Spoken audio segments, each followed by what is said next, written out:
everybody. Hi. My name is Charity Bourne. As we're having other people join in, I'm going to go ahead and go over some housekeeping and a little bit more about what our webinar is going to cover and how it's going to work. This webinar is created by Elim Bio, my company, and it is going to be recorded and it's going to be posted later on YouTube. So as you are listening to the webinar, just keep in mind that all your questions could later be on YouTube. I'm not going to be saying your name if you ask a question, but it will be later included on YouTube. And there is a Q&A section on the very bottom of your screen.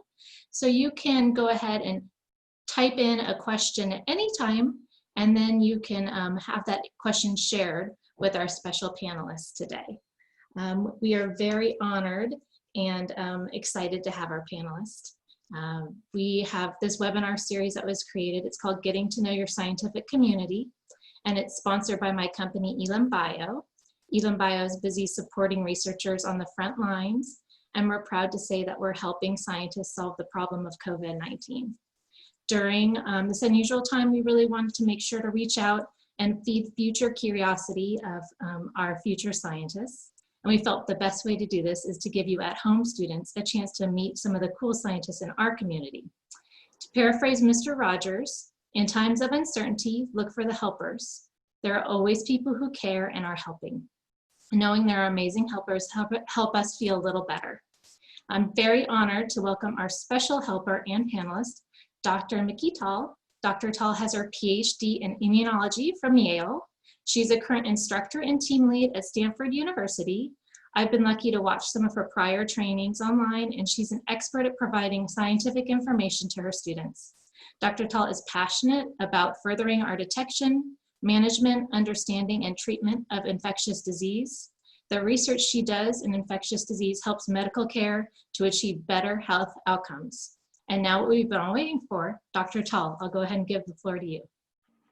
Hello, everybody. I am really excited to talk to you guys today.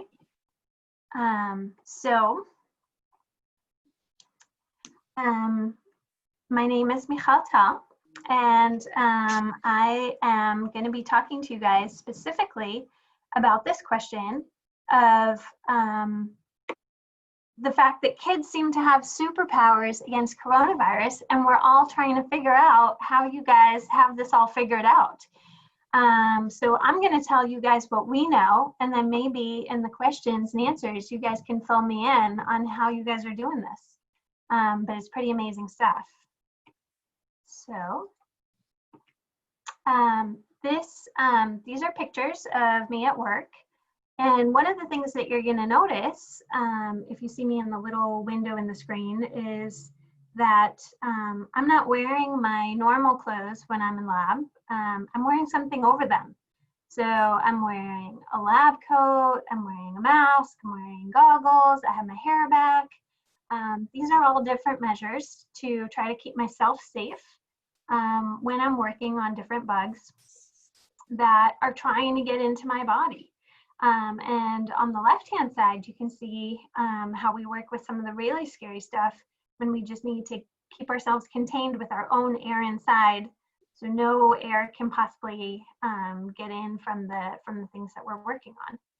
So if you see the things that we're protecting, you see that some of the stuff we're trying to hide there are our eyes, our nose, our mouth, our hands. And that's because, especially our eyes, nose, and mouth, these are really great entrance ways into our body. And that's the way that a lot of bugs like to get in, like coronavirus that we're going to be talking about. So first, I want you guys to think, I know I can't hear you, but I want you to take a guess, say it out loud if you can. Do you think germs are good or bad? So think about that. I know a lot of us tend to think that they're bad, and some of them are. Some of them can hurt you and cause disease, but a lot of germs are actually really good and really important for you. So the most bacteria that you have in your body, they're actually there to help you digest your food, They're there to keep some of the bad bugs away. So a lot of them are actually helping you. And it's, but we're going to talk a little bit more about these bugs that can make you sick. So your body is not just one thing. It's a lot of tiny little units that work together and serve different purposes. Now, your body is made up of a ton of different cells. Each cell can do different things. So you have cells in your eyes that can take in light, and help you put together a picture of what you're seeing. You have cells in your skin that can keep everything out and keep you safe. You have cells that can make hair. You have all sorts of different cells in your body. Now, bacteria are one type of germs that we think about. They are a cell. They're one cell. The whole thing is one cell. A virus actually doesn't fit our definition of being alive. And one of the reasons for that is it actually isn't a cell. It actually needs to get inside of your cell in order to do what it wants to do. And I don't know if you guys have ever met anybody who's really bossy, but that's kind of what a virus is like. So a virus gets in there and it starts telling your cell what to do, and it kind of turns your cell into a factory for making lots and lots of viruses.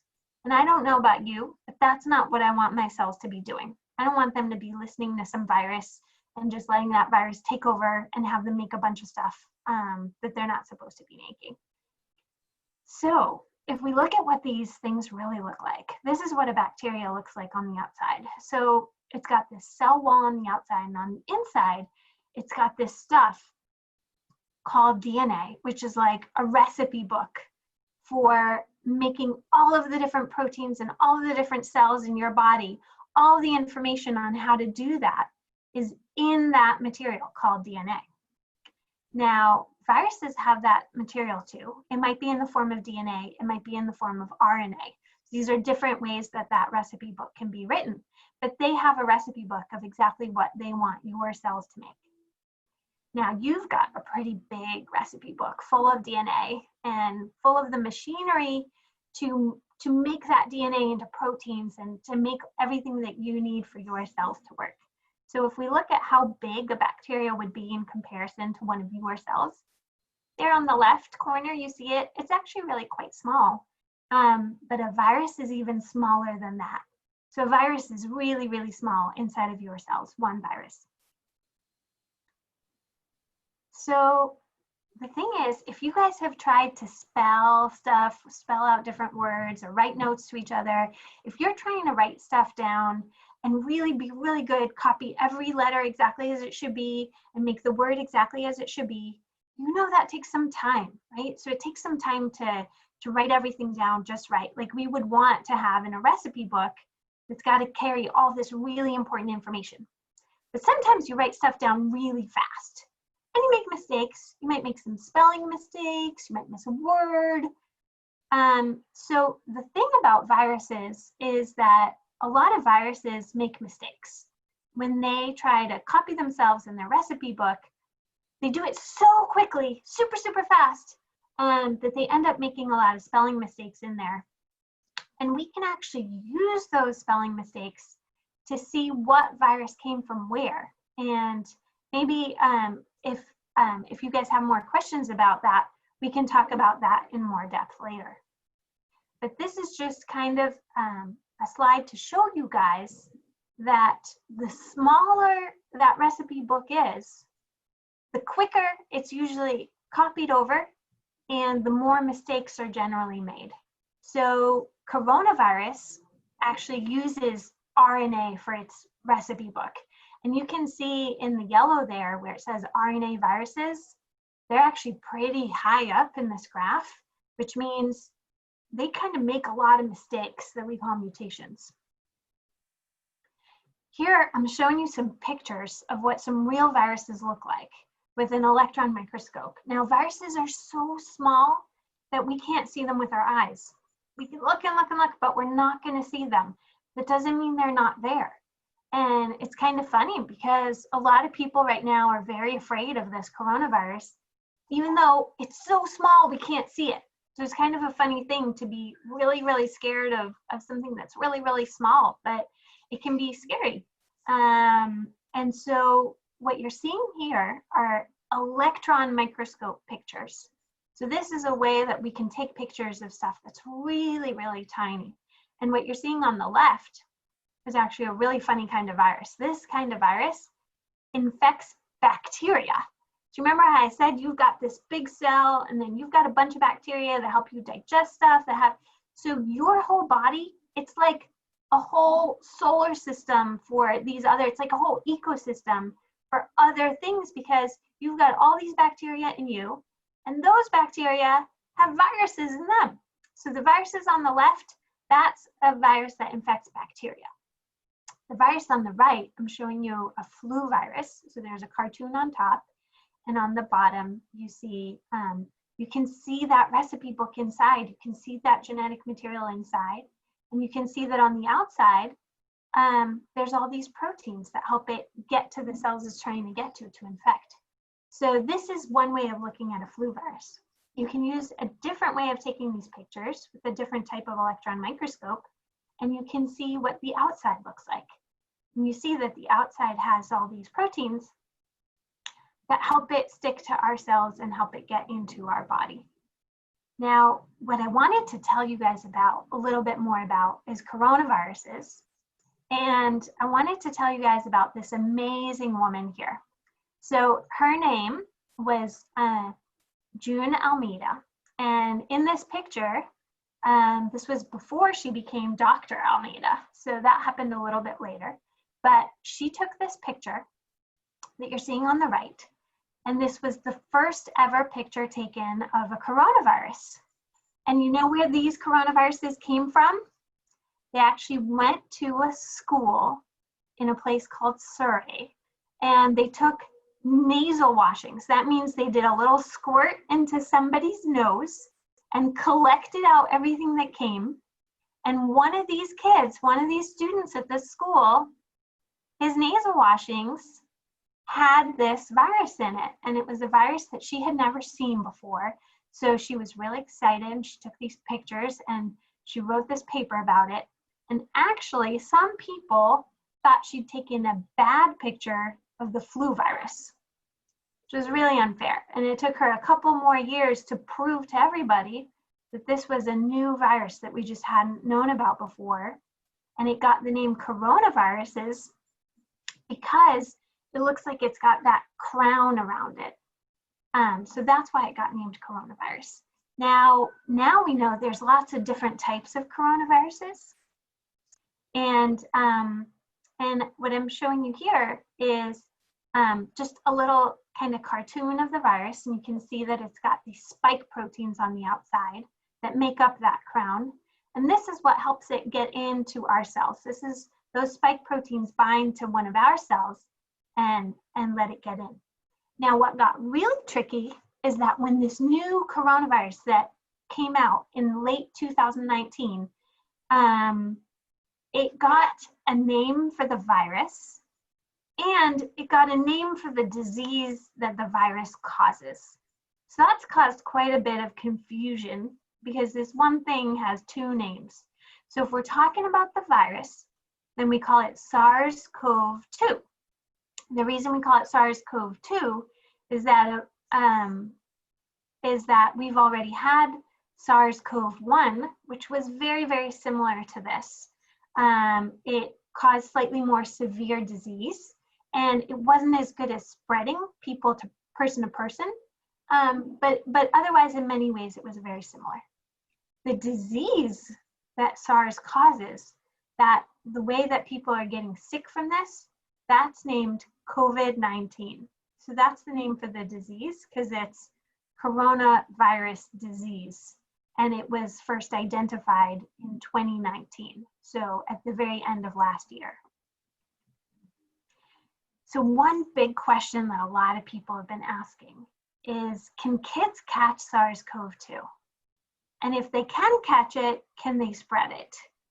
And can they get the disease? because it really doesn't seem like kids are getting very sick from this. They're certainly not getting the most severe they're not getting really, really, really sick from this. And so that's been a big mystery. So let's take a little bit more of a look at that. So one of the things that you're seeing here on the right is you're seeing a person. This person is really tired. They seem to have lost their sense of smell. Nothing smells anymore. They've maybe had a fever, they've maybe had a cough, maybe it's a little bit hard to breathe, maybe their stomach was upset, maybe they felt like nauseous or suddenly had to go to the bathroom really badly. So these are all different things that you could feel if you get a case of coronavirus. But what's been really interesting from the beginning of this is that kids actually can get sick from this. They can catch SARS-CoV-2. They can get mild cases of COVID-19. But the symptoms seem to be a little bit different than what we're seeing in adults, and they seem to be much more mild. So kids are actually more likely to get these upset stomach kind of feelings than adults even are for this.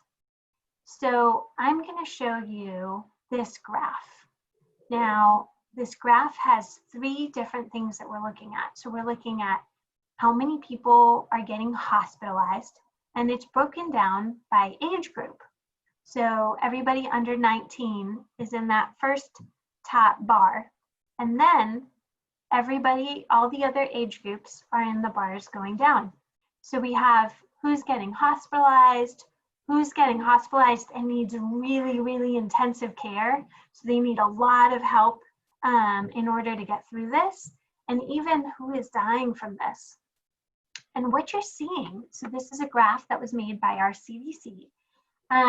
What you're seeing is that the people under 19 years old just are not really getting very sick from this. They're hardly even having to go to the hospital. And if they are going to the hospital, they're really not needing a whole lot of help, and they're recovering and they're doing okay.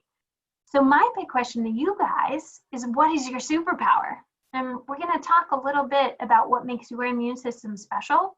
And that might have some of the answers, but this is now a big question everybody's trying to figure out. So we know kids can get SARS-CoV-2, and we know that you guys can spread it.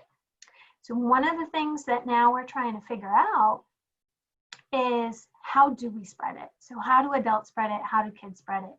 So one thing, if there's one thing I teach you in this whole webinar, it's that if you do cough, you don't want to cough like the little girl on the right.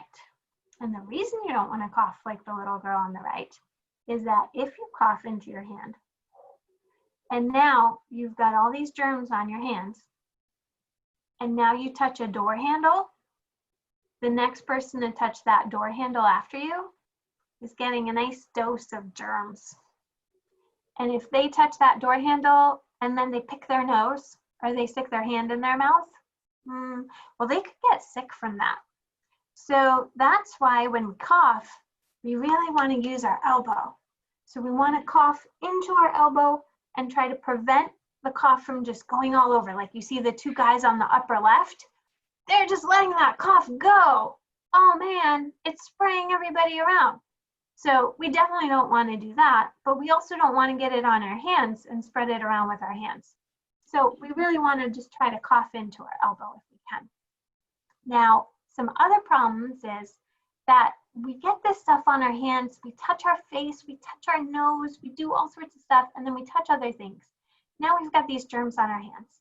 So one of the things that we're asking you guys is to wash your hands a lot. And we know that hands get dry and you've got to moisturize, and it's not that fun, but it's one of the best ways that we can really try to minimize people spreading this around to each other. That, and really just staying at a distance from other people so that you're not close enough to cough on other people, or even just when you're talking, you can have viruses coming out. So if you give people a lot of space, and if we stay home and if we don't get too close to other people, then we can really minimize that. So one of the things is that we touch stuff that other people touch. So we've got to be really careful about washing our hands. But I'm showing you something else. On the right-hand side, I'm showing you a toilet. And I'm showing you what happens when you flush that toilet. You don't see it, but remember how we talked about how scary some of the things you don't see can be? When you flush a toilet, you can actually get little particles spraying up into the air. And this is something that we're a little bit worried about because we know that people can have viruses in their poop. And I know that sounds kind of gross, but we don't want to have the ability of those viruses to get out. So one thing that we're asking people to do also is to actually close the lid of the toilet before you flush it. And that can really help reduce the spread of these things from just being in the air in the bathroom for the next person to walk in there and breathe it all in, or to get on your toothbrush or something gross like that. So why does washing our hands work? How does washing our hands destroy these coronaviruses? So what I'm showing you is that the coronaviruses have that spike protein, but under that outside crown, there's actually an envelope layer. You can think about it like the kind of envelope that you open a mail, but this envelope wraps a virus. Now, soap bubbles are really great at getting in there and busting that envelope open. And with an open envelope, the virus isn't good anymore at getting into your cells and bossing them around. It's done. So that's why washing your hands is really, really great for getting rid of these coronaviruses. And the other thing that you can do if you don't have soap and water is you can use ethanol or other hand sanitizers to get rid of that virus. So one thing I want to talk about is a lot of people have been asking, is this going to get any better in the summer? Is there anything that we can do to protect our bodies? And I want to explain a little bit to you about mucus and how you have a mucus layer throughout your body that's actually there to help you fend off viruses like this. Now, mucus is a word we don't use that much, but I think you guys have all experienced it in one way or another, because sometimes it comes out of your body and not just stays inside. We have all sorts of funny names for it. But let's just say runny nose is one way that you've seen your mucus and thought about it. Now, is mucus good or bad?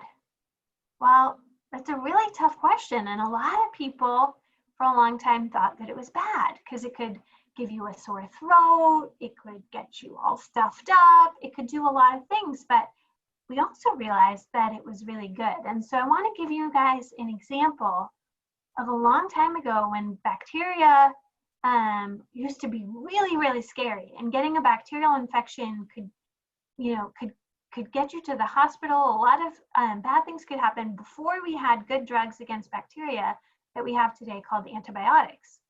And it's actually really important that we get new antibiotics because bacteria are starting to get a little bit scarier again now that a bunch of them have managed to become resistant to antibiotics. But the guy I'm showing you here, he is the guy who discovered antibiotics.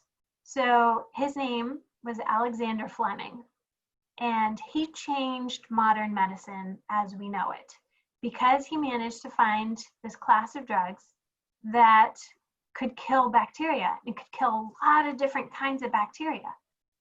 But what was really cool about his story was that his story starts long before he discovered antibiotics. He actually discovered that mucus was good, and he discovered one of the ways that mucus helps you fight off bacteria. And what happened to him actually is that he had a runny nose, and that runny nose dripped into a petri dish. You see all of those petri dishes he had in the back there. And this is when he was young on the left-hand side. And he saw that when he put that in the incubator and he marked the spot where it happened, he looked at it, he saw that bacteria weren't growing in a circle around where that mucus had dripped. Well, why is this mucus so special? What's it so important? Well, he discovered what protein it was in the mucus that was killing the bacteria. But our body uses mucus to kill to kill off a bunch of different types of bugs and to keep them away. So I'm showing you guys here in blue. Do you see the guy on the upper left? Everything that's drawn in blue is covered in a coat of mucus. So it's these mucosal membranes, and there's mucus on the outside of them. And I'm showing you on the upper right, these cells that you have that just keep moving that mucus along. That mucus is important because it helps you keep everything moist. And these cells, they need to stay moist. And that's one of the reasons that when we have higher humidity inside or outside, that it's bad for the viruses and it's good for us because it helps us keep everything moist, keeps everything protected. And that's why sometimes you might see your parents using a humidifier in the winter in the house to keep the air nice and humid. And we'll also talk about other ways that you can try to humidify your insides so that you can best protect yourself against these kinds of viruses and bacteria that you get in through the air. So I want to talk to you a little bit about how your immune system recognizes germs. You have an immune system that is there to protect you. So you have skin cells and you have that mucus on the inside, that's all there to protect you. But you also have a special system of fighting cells that are constantly on the lookout for invaders, and then they're coming in to protect. So you see the little germ guy, he's in there to make trouble. And you have cells that we call dendritic cells. I labeled them here, DCs. They are there to constantly look for these bugs. They look for these germs, they take little pieces of them, and they go and they show them to these specialized cells called B cells and T cells. B cells can shoot out antibodies, kind of like darts, and they can really help to protect you, and they're very important for these different viruses, especially for coronavirus. And also T cells are really important. So T cells can actually kill infected cells and help to keep you safe so that those infected cells can't just make a ton of virus. So, and they can do that by actually poking holes in them. I'm going to show you what that looks like. So these are these cell types like dendritic cells, macrophages. These cells are constantly on the lookout for bugs. This is what they look like on the left. This cell has found some bacteria and it's caught it. On the right, it's found some yeast. So different types of germs, but they're eating them, they're capturing them, they're getting rid of them. They're going to display them to B and T cells. I'm going to show you here, this is a T cell in this kind of teal color, poking holes in this yellow infected cell. So how do vaccines work? Like the flu vaccine or the coronavirus vaccine that we're trying to make, how does that work? It works by training your immune system, trains your B cells and your T cells to know what to look for so that when you do see it, you're ready to go. Because it actually takes a while to make these responses and to get your T and B cells ready. So by having a vaccine in advance, you're ready for whenever you see this thing and your body's ready to go. So what are scientists working on right now? Well, a lot of people are working really hard on trying to make a vaccine. And it's not yet clear exactly how you'll get those vaccines. I don't know if you guys have had different types of flu vaccines in the past. There used to be one that you could get sprayed in your nose. It hasn't been available in the last couple of years. There's also the types you're more familiar with where you get this shot in the arm. But these vaccines are there to protect you and to train your immune system so that you are capable of fighting this stuff off without getting sick and without spreading it to other people. A lot of scientists are also working on making medicines for this disease so that people who have gotten the virus and are getting sick and going to the hospital so that we can help them get better. And the other thing that scientists are working on is to make better tests. So we really want to get a good idea of who's infected, who's contagious, and who's immune and no longer contagious. So these are things that we really want to understand and get a better sense of. And I'm sure you guys all want to know if you've been infected or if you're immune as well. So what I want to show you is how these vaccines work and how what you guys have been doing. I know this probably hasn't been that much fun, being stuck at home and staying away from people. So we're calling that physical distancing. You might have also heard it called social distancing, but you actually don't have to social distance. You can call grandma and grandpa by Zoom, you can talk to people on the phone. There's a lot of things you can still do to be social, actually. But maybe you're seeing people on Google Classroom, but we have to physically distance from other people so that we don't get them sick. The other thing we're trying to do is we want to figure out how to use community immunity. That's the same way that we use a vaccine. We get enough people immune that they can protect everybody and prevent this virus from spreading. So these are showing you these three different things. If we don't have a population that's immune at the top and we don't physically distance, you see that spread happens really quickly. And while some people will go on to become immune, some people will actually go on to die if we do it that way. And so that's really, really, really scary. And that's not the way we want to do it. We're doing right now the one in the middle where we're not immune, but we are physically distancing. And because people are further apart from each other and not as likely to get everybody sick, we can really minimize how many people are getting sick. And so that can really help us a lot. And at the bottom, that's where we want to get to. So what we really want to get to is where we've got a safe vaccine that we can give everybody, and then we can have a lot of people who are immune without ever having to have gotten sick and be scared that even worse things are going to happen and that they might not recover. So there's a lot of things that you guys can do to stay healthy, and I know that it's hard when you're stuck in isolation like this, but you can get good night's sleep, you can get some exercise, you can eat healthy. It's really important to eat healthy, and you can try to stay relaxed, not stressed. These things, we really know that they help your immune system a lot. The other thing I'm showing you on the right is I'm showing you that in addition to washing your hands and covering the cough, you have different ways to humidify those mucous membranes of yours, those mucosal membranes. So you can have a humidifier, you can drink some warm tea, you can even use steam to really try to let that humidity get in. And as the temperature gets warmer, and this is already, going to be helpful as well, because cold air just doesn't really hold a lot of humidity in it, and it's very, very dry. So I'm now going to open up to questions, and I want to hear what you guys want to know. Wonderful. We have a couple questions. One of them was from one of the students, and they asked, why did they hear on the news that children and elderly are at risk before? So for a lot of viruses that we're used to looking at, like flu, very young kids and the elderly are the most susceptible.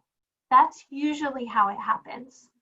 For coronavirus specifically, it's really with increasing age, you're at more risk. And there are some other diseases that if you had them, they would set you at an increased risk. But luckily for this infection, kids are really doing very well. So even very, very young kids are overcoming this very well. That's awesome. One of our students was wondering if we can use the spelling mistakes or the mutations against the virus to help make a cure. Well, I love that question. So what I want to show you guys is actually that when we first started to understand that we had human-to-human transmission in the United States, originally we thought we were just having some travel cases that had gotten the virus elsewhere, and then they came and they were being quarantined, and that we didn't have community spread. So we weren't infecting our neighbors. That's what we thought. But there was a study happening by scientists in Seattle. It was called the flu study. the Seattle flu study. And so they'd been collecting samples from a lot of people who had flu-like symptoms. And they had a bunch of people who they'd collected samples from who tested negative for the flu, but they had symptoms of flu. And they saved those samples. And as they started to get more and more worried about coronavirus, they started asking for permission to go back and test those samples for coronavirus. And when they did, what they found out, I'm showing you two arrows. So the first arrow on the left is pointing to USA, Washington 1. So the first case of coronavirus that we know was a travel case from China. We know that that sample was taken on so in mid-January. And what happened is at the very end of February, this USA Washington 2, so the second arrow, this was a case of somebody who had never traveled, well, not recently. They hadn't gotten this virus anywhere else. So scientists looked at the sequence, they checked all the spelling mistakes, and they said, whoa, this matches the spelling mistakes of the very first Washington case. And what that probably means is that since that first case in Washington state, there has probably been other cases in Washington state that have been accumulating without us realizing it because we just weren't testing for them. We were assuming that the cases were only coming from travel. So that was actually a really dangerous assumption. And as they tested more and more cases, they found that they had this whole cluster of viruses in Washington state that all had the same spelling mutations. That means that they were all viruses that were very closely related and had been spreading from person to person in Washington state. And the last thing I'll show you about this is a website that you can actually explore. It's been amazing in this infection.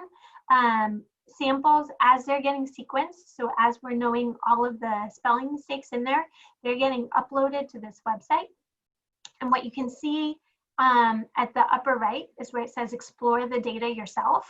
So you can go to this link on the bottom left and you can play around with this data. You can see what it looks like. But I'm showing you on the map that you can see how this virus spread all around the world. And you can see which cases came from where. And on the left, you can see what that really looks like in terms of mapping out these mutations or spelling mistakes in the virus itself.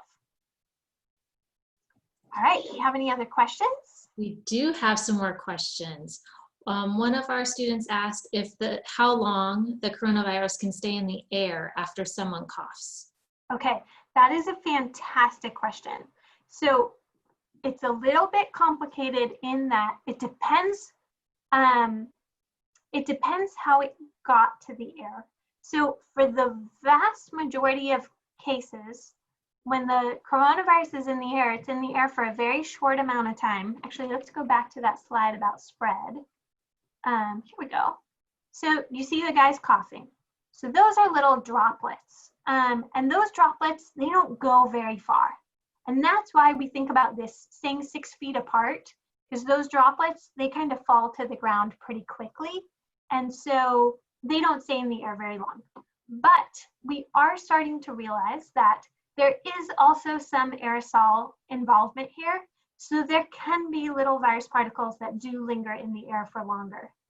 But what we are most afraid of here is actually those droplets that fall. When they fall, the virus is still okay. And if they land on the table or the door handle or a window or something that you then touch, you could still get that virus particle on you and you could still bring it to your face and get infected. So it does matter if it's in the air, and that's why we're now asking people to wear masks. But it's also still very, very, very important to keep distance from people and to wash your hands, because those are really important ways that we're spreading this virus to each other. When the kids go out and ride their bike and they're socially distancing, should they try to wear a mask then? Or since they're being far away from people, are they okay? As long as they're keeping their distance, then it's really a personal choice, and you have to make sure that you're choosing a mask that you can breathe in really well, because you don't want the mask itself to give you problems. Where we really want people to be wearing a mask is if you're going to have to be around other people. Like if you're going into a grocery store, if you're going into a post office, if you're going, if you ordered takeout and you're going to pick it up. So if you are going to be around other people, then we would really want you to wear a mask. If you're out riding a bike all by yourself in a trail that there's nobody for miles, obviously wearing a mask or not wearing a mask doesn't matter. If you are riding a bike and you might, there might be people walking or you might encounter other people, then it would be safer to wear a mask. Is there a time One thing I want to say is the mask is most important to protect other people from you, actually, because the droplets coming out of your mouth get trapped on that mask. It's not perfect at protecting you from other people, because things could still get in your eyes, things could still get in your hands. Don't think that if you're wearing a mask, you're not going to get sick. But if you are wearing a mask, you're going to do a really good job at helping not get other people sick if you happen to be sick and not know it yet. It's a way to show kindness. Yeah. Is there a time when you need to have more than 6 feet distance? Yeah, so unfortunately 6 feet is it's a number that if everything was droplets, that would be kind of a best guess scenario of about how far those droplets can get. But aerosol particles, they can linger for longer, and they can get farther. So 6 feet is a big help. It's not perfect. And if people are sharing the same room, especially if windows are closed and air isn't going anywhere, then yeah, 6 feet might not be far enough. What if we're in something like a pool? How would that work in the summertime?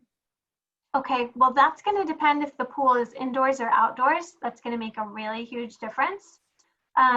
Because again, because of this air circulation, we're not expecting that this virus could survive the chlorination of the pool. So that's not a major concern if the pool is chlorinated. But the concern is that everybody's got their head outside of the water, and if we get too close together, we could spread this. So that would be the main concern. Great. And we had another question back when we were looking at your slides about the purple spider-looking germ. They wanted to know specifically what that was in comparison to the other one. Yes, that one. All right. So the one on the left, these are both types of viruses. The one on the left is called a bacteriophage. So it's a virus that infects bacteria. And it does it where it uses those spider legs to hang on. And then like a needle, it injects this recipe book inside for the bacteria to just start making tons of little viruses. The virus on the right is a flu virus. That one infects your cells. So that's actually trying to get into your lungs and have you cough it out to other people and get them infected. So the difference between these two viruses is if they infect bacteria or if they infect what we call mammalian cells, so human cells or other mammals. Wonderful. We had a question about school. When the kids are able to go to school, they've heard that things might look different. Do you have any information on that? I wish I did. Are you guys wanting to go back to school? Is everybody excited to go back to school? So in a lot of places, like I'm in California, and we already know that we're not going back to school this year. And I know that some other states have, are thinking along those lines as well.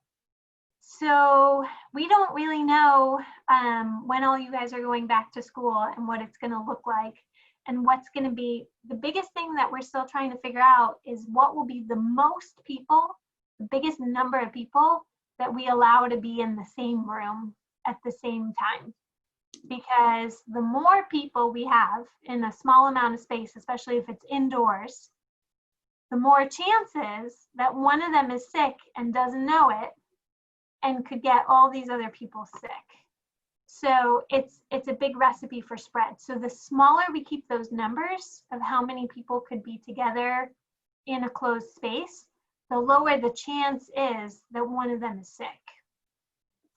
So these are the kinds of things that a lot of people are trying to figure out right now about what those limits are going to be and when it's going to be safe to go back, and what it's going to look like when we do. You guys might be wearing masks. That's a real possibility when you go back to school. That's great.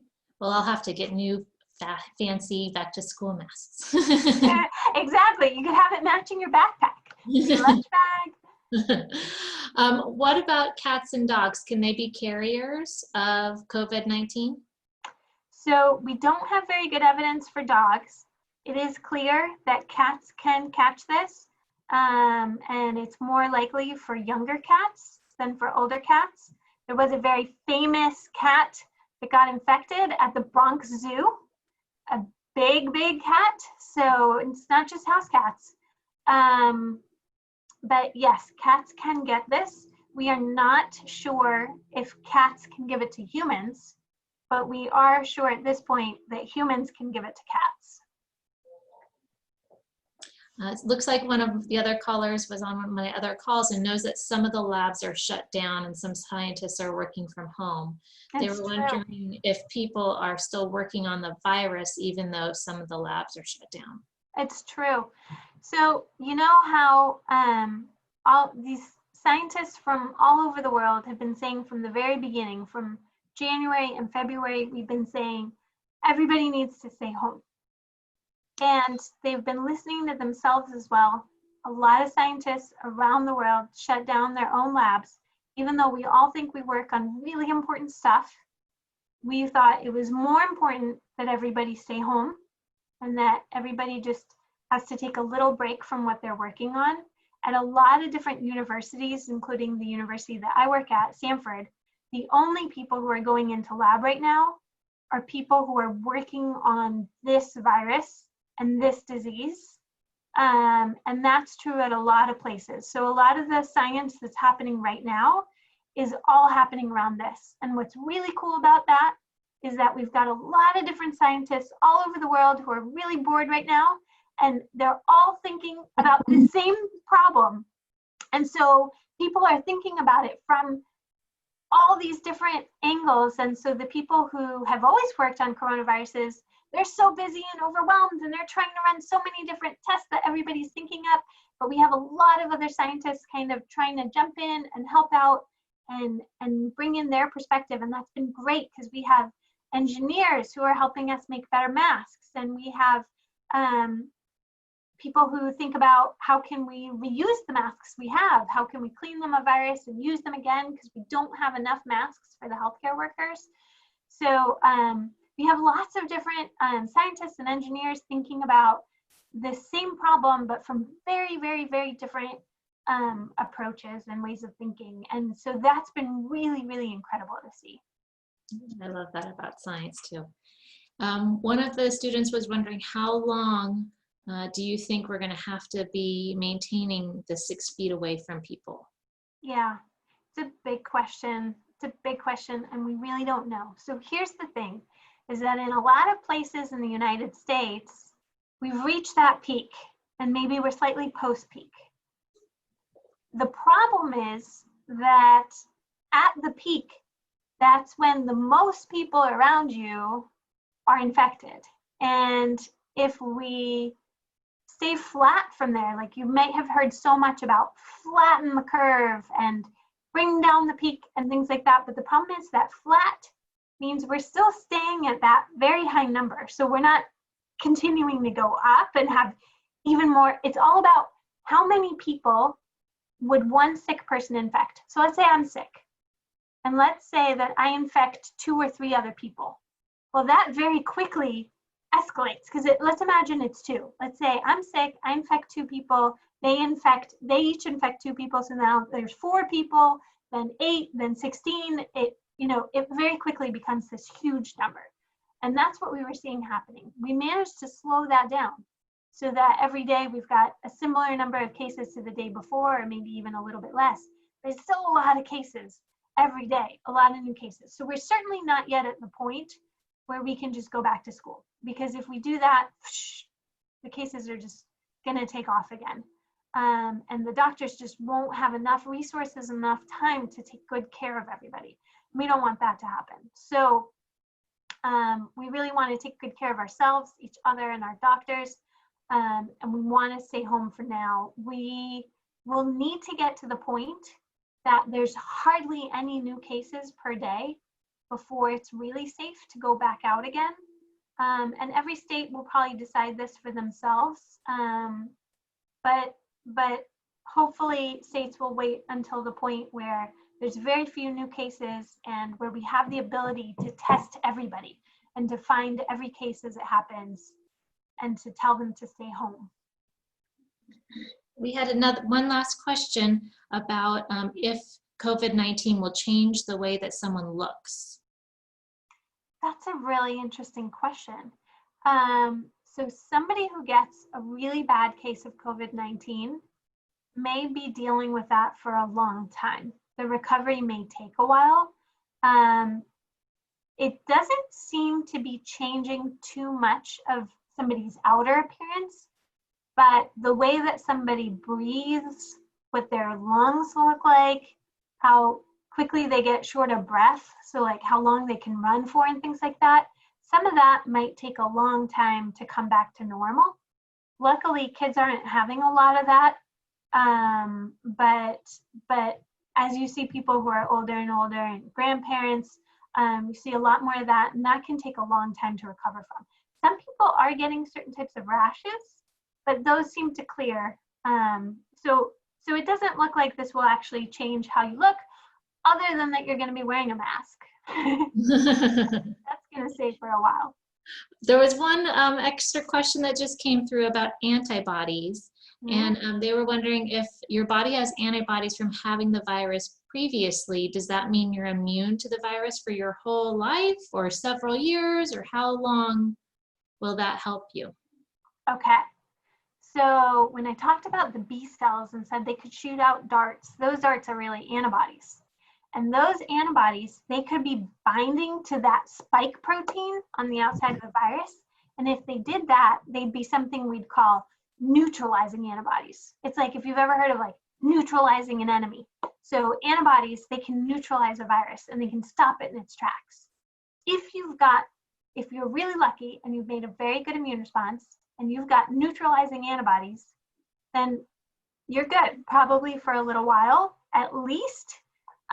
We know that other coronaviruses that cause the common cold, for example, we can get them again and again. So we have these really great antibodies, but then we lose them over time, and the virus changes enough that it manages to trick us into getting sick with it again.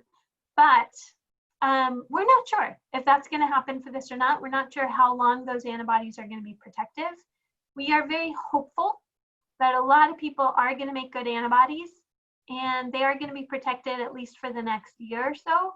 To let us get over this current thing. But what we're really trying to do, and the safest way to get antibodies, will be if we can make sure we have a really safe vaccine. And the whole point of that vaccine would be to get you really, really good neutralizing antibodies and T cells that are really quick to recognize this. So that's what we're trying to do, get you all protected with good antibodies through a vaccine, hopefully. We have another question from someone in California, and they were wondering, what stage would you consider us to be at within the process of being in the clear? Okay, well, California is a big state, and we've got different pockets of infection. So we've got what we call the Bay Area, and we've got the LA area, and they've got kind of different patterns going on. In terms of the Bay Area, kind of got this early and has been managing to keep this kind of under pretty tight wraps and very well controlled over time. Whereas LA kind of started to have a little peak there, and they're doing much better because everybody's doing a really good job of staying in place and staying isolated. But they definitely had a much bigger problem and reached a higher peak than in the Bay Area. So it kind of depends where you are in California, but California overall is doing really well in flattening the curve. And as long as we keep staying home and isolating, we're doing pretty good in terms of number of cases. We are not yet at that point where we're down to very low cases and have the capability to case trace everybody, but a lot of cities are working on it. So I've heard that San Francisco is really working to get that capacity, where they're going to have the testing capability and they're going to have the ability to track down every case. So as different places get to that kind of capability, they'll be able to start thinking about opening back up. And are there any cures or solutions for COVID-19 yet? Well, there's a lot of people working on different medicines, different solutions.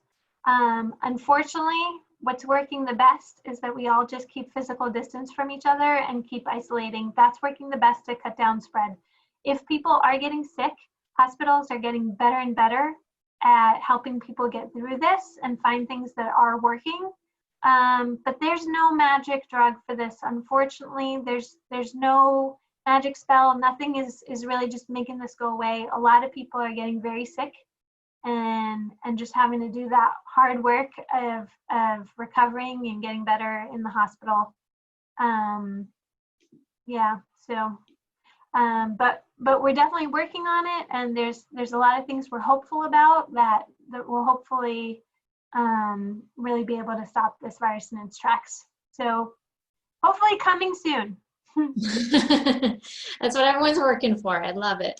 Well, we really appreciate all your time, Dr. Tal. I know I feel better knowing one of the COVID-19 helpers, and we just really enjoyed you being with us and taking the time to explain how everything is working and what process we're at right now with our solution. We have a webinar every week, and our webinar next week is going to be on Thursday at 1. So my friends that are on the call, I will email you and let you know about who the call is next week. And I wanted to, again, thank you for taking your time out of your busy schedule to spend some time with our students and tell them more about COVID-19 and where we are in the process. Absolutely. Bye-bye, everybody. Stay healthy and keep everybody around you safe.